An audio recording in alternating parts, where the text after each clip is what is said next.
Well, I'm not going to talk. You're going to talk. This is the way. So I'm going to give you a handout. Oops, that was my notes. The handout is, we'll get to it in a minute, but is the beginning of the Declaration of Independence. So I'm going to start with that.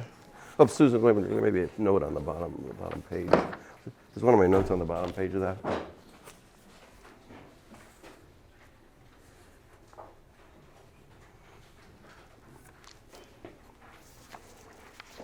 There may be page 1 on there.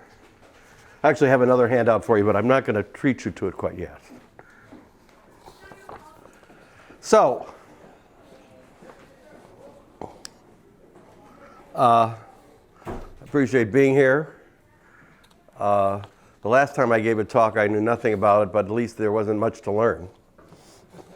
When you get to this talk, the pursuit of happiness from the Declaration to 2022, I didn't realize it was 2022. I figured it was just until recently.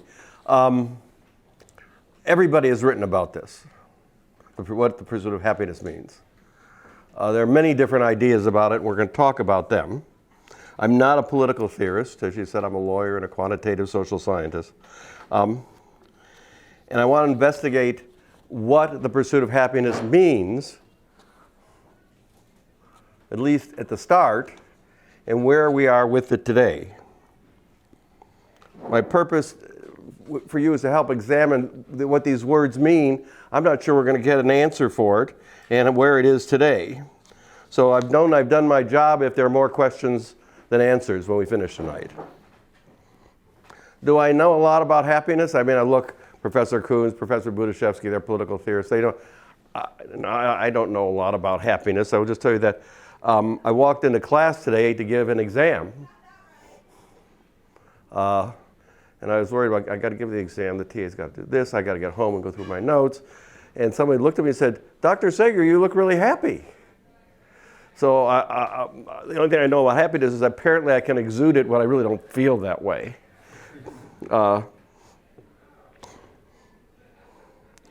So we all know the words, or have heard the words, or think we've heard the words, the pursuit of happiness. So what's the meaning today when they're written? So pick up your paper.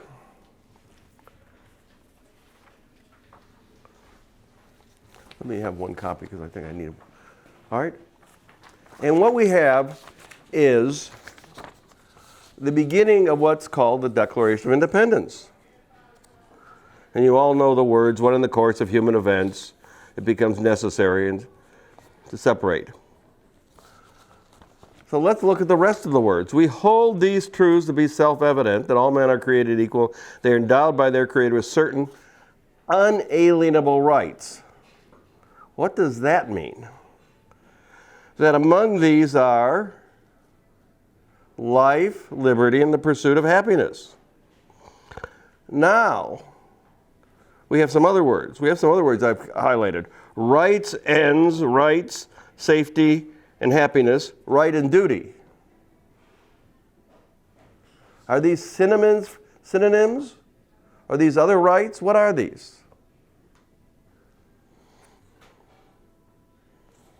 That to secure these rights, governments are instituted among men deriving their just powers from the consent of the governed. That whenever any form of government becomes destructive of these ends, what are these ends? Can the government actually keep you from being happy? Can the government keep you from the pursuit of happiness? Is there no one happy in the countries that aren't like ours? Because their government stops it? What do you think? Destructive of these ends, it is the right of the people to alter or abolish it.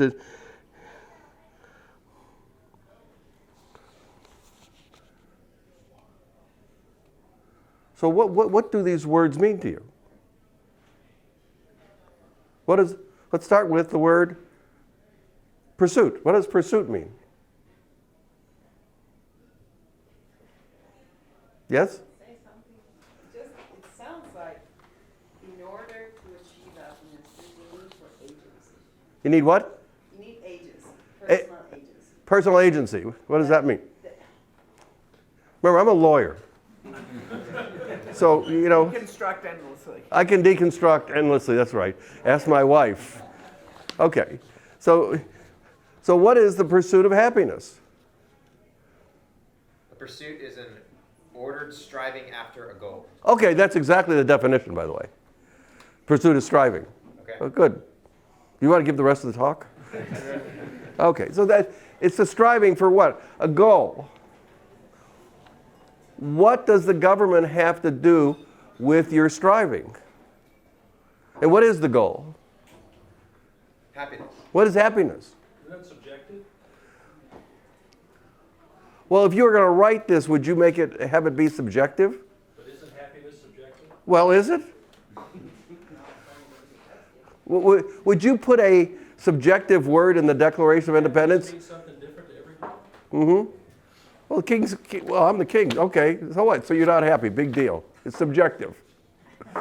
Don't bother me. What we want to find out is there something from the point of view of Jefferson now, not from our point of view today, that he thought that there was something there that we could all agree upon. I would think you would say that happiness is living in accordance with our ends as human beings, our rational and social nature. Well, okay, so you're raising another question. We'll get to that. What underlies this? We're going to go back to the history of the phrase, so I'm going to get there in a minute. But there is an assumption in here about people. And when you're going to protect life, liberty, and the pursuit of happiness, what are you assuming about people? It's also, it's obvious it's in here. Assuming that people want to be happy. They want to be happy. What else? But they know happiness if they won't. They know it.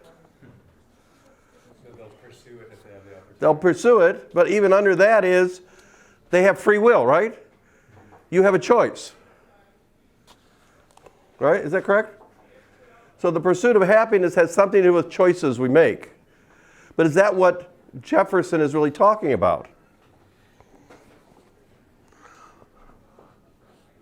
Do you have an inalienable right to pursue any choice you make? No. I don't think so. But he doesn't say that, does he? He just says it very flowery. We want the pursuit of happiness. Now, at one point he compares happiness seems to be different than at least one other thing in here. What is that? Safety, right. So is pursuing safety not part of the pursuit of happiness?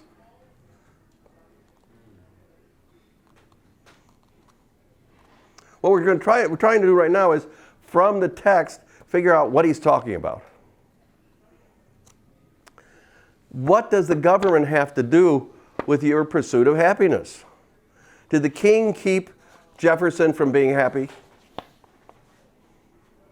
Yes. He did? What did he do to him?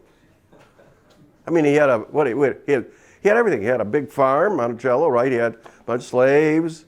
He gave nasty talks about the king. Right? Isn't that what happened? But he didn't have affordable teeth. He couldn't participate in politics Couldn't participate in politics in the way he any way he wanted. should be able to. I know about his participation when we were doing the Constitution. He went to France. I think. Kind of like some Republicans on a vote recently on the floor. Okay. So we have these terms: life, liberty, and pursuit of happiness. Which is the most important one to Jefferson? How can we tell? Well, oh yeah. See, Carlos is my student. He understands. You can't answer that. What? First. Of course. Order is very important. I teach civil liberties. You got to look at the amendments. First Amendment's most important, and then what is the first part of the First Amendment that's most important? because there are 4 parts to it. Okay, so life, seems to be important to Jefferson, but life and liberty are more important. If you have life and liberty, don't you have the pursuit of happiness? Not necessarily. What? Not necessarily. Do we have to go out and figure out what life and liberty are now? Liberty, perhaps. What? Liberty, perhaps. We have to figure out what it is. Li- But life is pretty obvious. Yes, it's obvious. You would hope. So he wants to give you an inalienable right that comes from a supreme being. So this is obviously a doctrine that has some religious basis to it.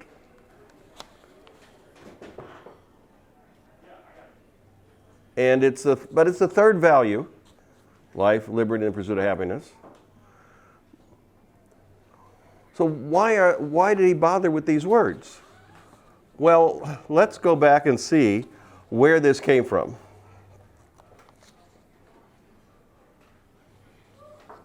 And there are 4 strands in this. 3 strands, whatever you want to say it. I went back and I tried to Google the word happiness in the Bible. Any Bible. And guess what? It's hard to find that word because what word do they use? Joy.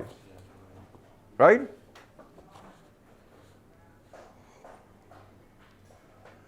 And there's all sorts about commandments about joy, is there not? Is joy happiness? It can include happiness. Depends on how you define the words. Right. Because it seems That's what we lawyers make money off of. How do you find the words? The New Testament rather love, Pardon? rather love, according to the New Testament. Okay. Love and be loved. Pardon? Love and to be loved. Love and to be loved. Yeah. That's part of joy. But following the commandments is also part of joy, was it not? Doing certain things, if you read. I mean, I thought I brought some quotes. Proverbs, where there is no revelation, the people cast off restraint, but happy is he who keeps the law. They found didn't use the word happy. Proverbs, the prospect of righteous is joy, but the hopes of the wicked come to nothing. Matthew, well done, good and faithful servant. You were faithful over a few things. I will make you ruler over many things. Enter into the joy of your Lord. So one point that we use are. So in some place, this pursuit of happiness seems to be related, or some people think, I should say, seems to be, there's a lot of different views about where these words came from. But one is obviously religion and some commandments about joy. The second place is hedonism, right? The Greeks, Professor Kuhn talked about this. I think he was talking about Aristotle. Yeah, about Eros and Agape Eudaimonia, what is it called? Eudaimonia? Oh, you didn't talk about that? No. Oh, I thought he would. Oh, I won't take it. So there. We're doing it in the seminar that starts tomorrow. What? Seminar that starts tomorrow on Aristotle and the class of understanding happiness. So that is another string of where something about pursuing happiness comes from. It comes from religion. It comes from Greeks. It's called eudaimonia. If you're going to do it tomorrow, I'm not going to say any more about it. The next string, and I read a large, dense law review article about some relationship of this terms to some of the common law and commentaries on the common law. I'm going to leave that one out. The fourth one, is related to John Locke. John Locke, Enlightenment,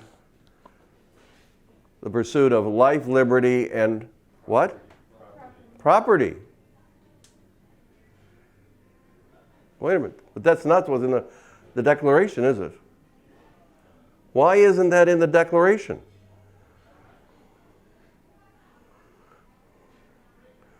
Did he really mean, why did he change from property to pursuit of happiness? Or did he change, or they mean the same things? By the way, some people say the pursuit of happiness doesn't mean anything. Did he want to be a bit broader than just property? Maybe. Could it be broader? But then if it is broader, why not just leave it? Pardon? If it is broader, why not just leave it? Why not leave it? If you're going to create a revolution, do you need some people who don't have property?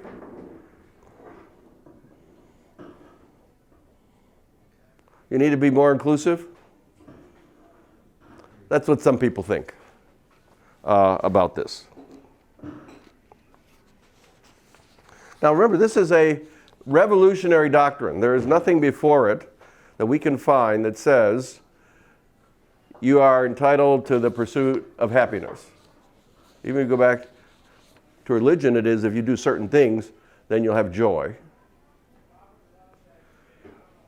Maybe the hedonism of the Greeks tell you to have joy, but even then, there's a little piece to that is here. That's also going to be discussed in the Greek philosophy of happiness, which is community. Do you can you have happiness without community?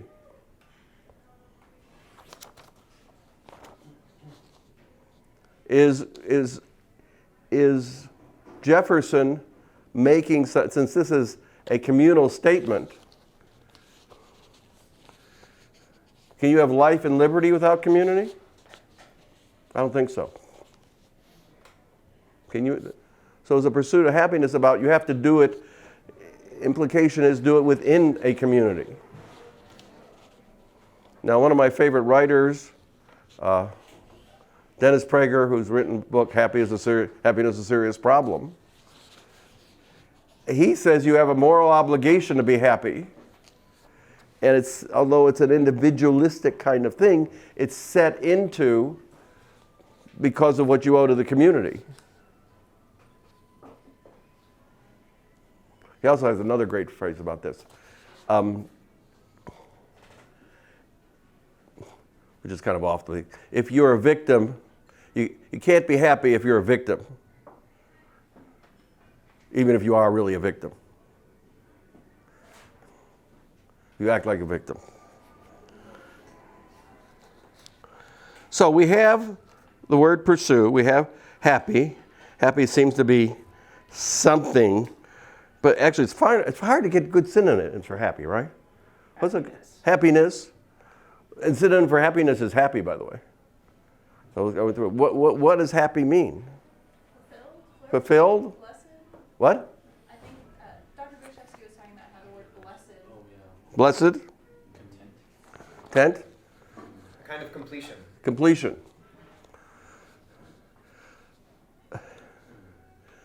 So the question is Jefferson's statement a statement about you doing that yourself, or somehow the government has something to do with it, and if we get rid of the government, we're going to do it?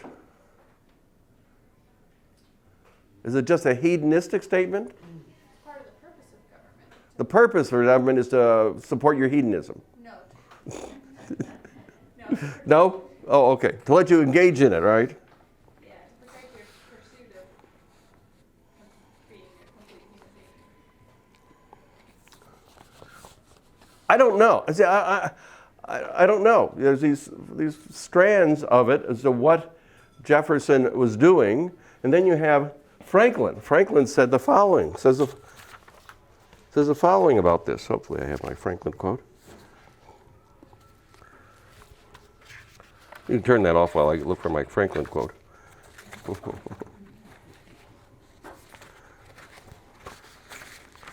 Oh, where is my Franklin quote?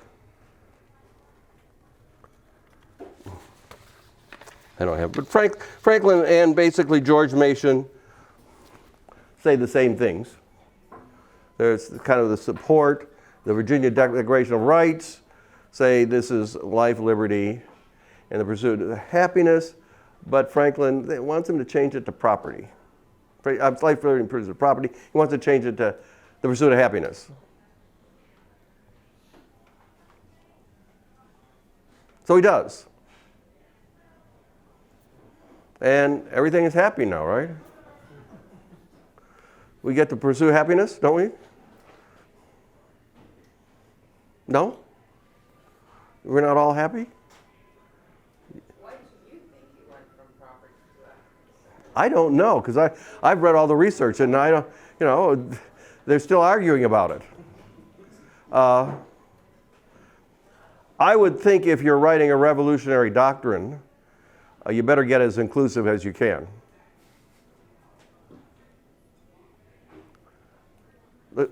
Now, what does the Constitution say about all this? Anybody know? Does it have anything to do with this? So we just wrote the Declaration, so let's write the Constitution. We the people, in order to form a perfect union, establish justice, ensure domestic tranquility, provide for the common defense, promote the general welfare, and secure the blessings of liberty to ourselves and our posterity, declare this Constitution. So I was looking at this, because I carry a little Constitution with me. Does this have anything to do with the pursuit of happiness? Yeah, hold on. General welfare. General welfare? Blessings of liberty. Blessings of liberty? Because we always say, well, that was the Declaration, this is the Constitution. Is the Constitution designed to produce a government that supports our inalienable right of pursuit of happiness? Yes. Yes? You think so? Why? Well, this is declaring the purpose, the Declaration of Independence, and then the Constitution is the legal framework, the mechanics of how to actually go about ensuring it. Sounds it, but where in the Constitution does it guarantee my happiness? It provides for What? the institutional safeguards so that you can pursue your happiness. So is that really what Jefferson was talking about? When he said your inalienable right is to have the constitutional safeguards? He used the word secure. Secure. It's not just to protect your pursuit of happiness, but to secure the right of your pursuit of happiness. Well, here, I want to know, maybe this is what Jefferson was talking about. I'm going to give you another handout. It's both, I found this on the web, both a happiness calendar and the game of happiness.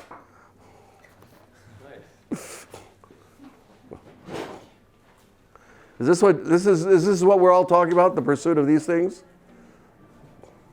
Or something bigger? If you can't read the calendar, you can find it. Time magazine did a whole edition on pursuit of happiness. And by the way, the Atlantic is coming out with another magazine. The next, the March Atlantic magazine is going to all be about pursuit of happiness. So I don't know the answer to these questions. So I asked the next question. Okay, let's go to the next question. How was the pursuit of happiness stated after this? Did anybody really care? So I have spent hours looking for,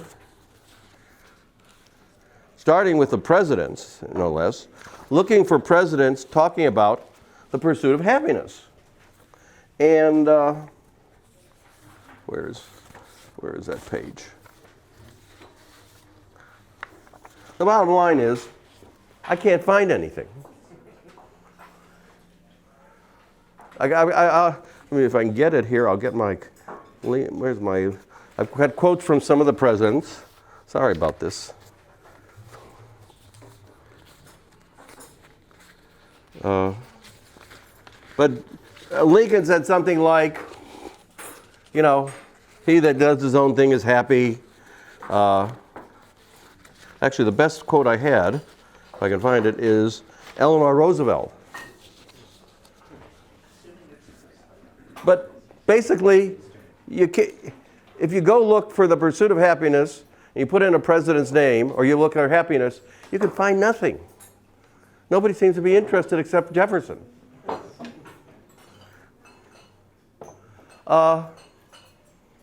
Sometimes they talk about things about realizing your potential, but the words aren't there.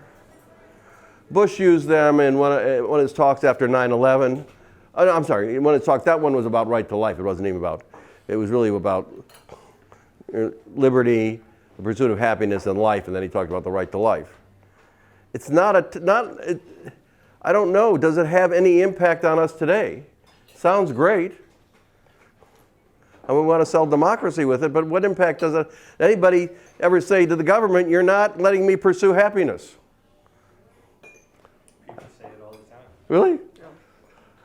I mean, that's why, for example, homosexual marriage is necessary, because without it, they are discriminated against and not allowed to, this is the claim. I mean, they're not allowed to pursue. That's correct. That is the claim. Their happiness. So people are always saying that the government is preventing them from pursuing their Okay. happiness. So do you think that's what Jefferson was talking about? I don't think homosexual marriage was the way to go. Or the game of happiness? But I mean- Or the calendar of happiness? I think he was talking more about the kind of regulations that you see governments often put upon people, hoops they have to jump through, and that's the kind of things that Britain seemed to be doing to America. There are burdensome regulations. So you would say that all of the indictments of the kings are a list of things that are interfering with his happiness. Or life or liberty. Forgive me, Oh, life what's and happiness? Jefferson's. We're talking about what Jefferson meant. Right, no, I was asking if you meant the king. It's almost like maybe a catch-all, not a catch-all, but it's not even that it's broad, but it's so essential in its kind of negative, quote framing in the negative, like anything that you could possibly do that infringes on this vast, almost infinite space of whatever it is that we find to make us happy is going to be a no to you, the king. But so we got the specific ones, but how about all the other things that we think are infringements? I mean, I see them every day. I see an infringement of my pursuit of happiness.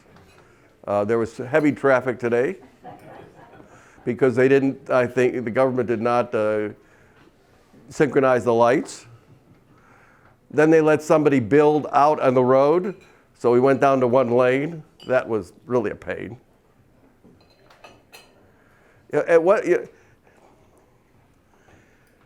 Obviously, Jefferson wasn't talking about those things. Yes? Can I go back to my agency theory? Yes. I mean, there is this thing that even though most of us in this room believe that there is an objective definition of what a happy life is, it also entails the freedom to pursue, like the freedom to make a choice. So it's like, you know, that love is love only, charity is true only if it's free. Even if you know that the good thing to do is that one, it's only going to be good as long as you're free to do it. Yes. And so this pursuit of happiness sounds very much like saying we are not going to grant the solution and what makes you happy, but we're still going to provide always and constantly your possibility to make the choice that should only the right one will make you happy, but you need to always be given the possibility to make the right choice. Otherwise, it's still not going to be your real happiness. Well, that's very close to what Lincoln said. Every man's happiness is his own responsibility. People are just as happy as they make up their minds to be. He didn't mention the pursuit of happiness. FDR said, happiness is just not merely money, which is fun for effort and achievement. Happiness lies in the joy of achievement and the thrill of creative effort. And then Eleanor, which I thought was the best, happiness is not a goal, it is a byproduct. Something to pursue. But exactly what, we really don't know. I don't know. JFK said happiness is the full use of one's talents along the lines of excellence. But I could not find anything of a president talking about this particular topic. And yet, it is one of the three things on which the revolution was built. Now, one of the things he had to be thinking was a different kind of government will give us life, liberty, and allow us the pursuit of happiness. So, how do we find out if that's true? Well, you become a social scientist, a sociologist, and you do studies and ask people, are they happy? And then you correlate all sorts of things with it. Sometimes it makes sense, sometimes it doesn't. I read one last night that Wallop HUD did a study using some happiness measure, and Wallop HUD was and that the people in Hawaii, Utah, California, New Jersey are happier than the people in Louisiana, Alabama, Mississippi, and Minnesota. And I was thinking to myself, how do they measure happiness? It was measured in the fall of 21. That was when New Jersey practically threw out the governor, among other things, and there was a recall election for the governor. I don't know if that, maybe the people were happy they could do that.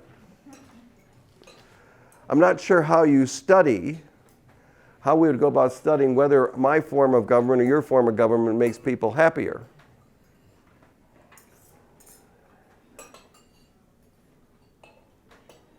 If you look at kids and don't tell them much, they're very happy. One of the mistakes we make in this country. Do you think that he meant to be specific and just failed in the past, or he meant to be vague and succeeded? That's the argument. That is the argument. There are studies, and I could go into them in detail, but there's studies worldwide. And there's over time studies in the United States. Arthur Brooks, who was the president, I think, of American Enterprise, written some great articles. He had a great article in The Atlantic about what us old people can do. That we don't have really new, fresh ideas, but we have a lot of wisdom. So we should teach. And I love that. And he was giving a speech, and he said, over time shows, since 72, that 30% of the American public is happy, 50% are somewhat happy, and 20% are disaffected. Or feel bad or not happy. It was interesting because I went and saw another article which had the graph. And what was interesting about the graph was 2 years ago, the very unhappy went up. And the very happy went down. I'm not sure what I attribute it to. But in general, now does that mean, some people, there was a study of twins that 40% of your happiness is genetic. I guess Jefferson didn't know that. That he can't, that recreating doesn't do it. I'm not sure that's true. There have been other studies that in democracies, people are happier. Not by an enormous amount. That's very interesting. So we always picture that the Northern Europe are happier than we are, but in this particular study I looked at, it was a tie. And it was about the 30% of very happy that Arthur Brooks said.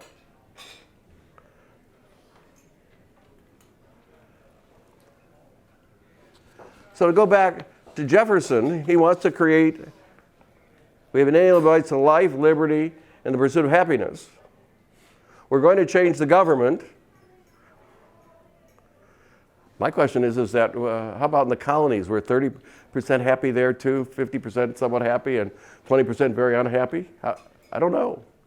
Has that made any difference? Personally, I think it does. And if you look at these worldwide studies, it looks like there's something good about how we've organized this country. But there are other factors there too. So you go back to Jefferson, and Jefferson said, we hold these truths self-evident. You have inalienable rights, the government's been bad, we have a right to overthrow it because we want life, liberty, and the pursuit of happiness. Whatever that may be. He does not it's not a micro happiness. I'm sure that's not what he was talking about. He was talking a bit about the pursuit. Has his dream about allowing everyone under a particular form of government to have the pursuit of happiness? I don't know. Today it is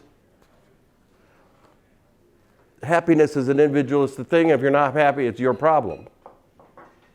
Right?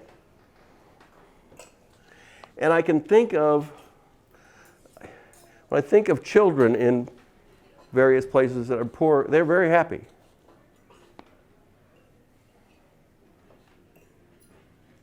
So I don't know if Jefferson's view of what this inalienable right is, because I am happy I live here. Hopefully that's all I have to say. More questions than answers. Has the pursuit of happiness been something major? I mean, it's major in the Declaration of Independence, is it not? It's right there at the very beginning, the three major things. There is, in some of the cases, and it was good, especially dealing with marriage and life, this notion of a pursuit of happiness. But it's kind of recent. I don't recall it seeing in the Lochner line of cases that deal with working hours and pay and stuff like that. I don't think anybody said, that's my right to pursuit of happiness. That is the first, I think that, and I saw a couple of those cases last night, that is the first time I've seen somebody try to invoke that as a right.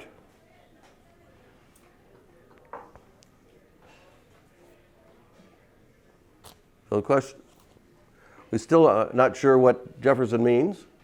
I mean, he doesn't say we have a right to happiness. He says we have a right. Pursuit of happiness. Yes, but most of us think they're the same. Read the pop psychology stuff today. You are responsible for it, but I don't think, as I said, I don't think Jefferson was talking about individual. He was an individual right to be happy in that sense. He was talking about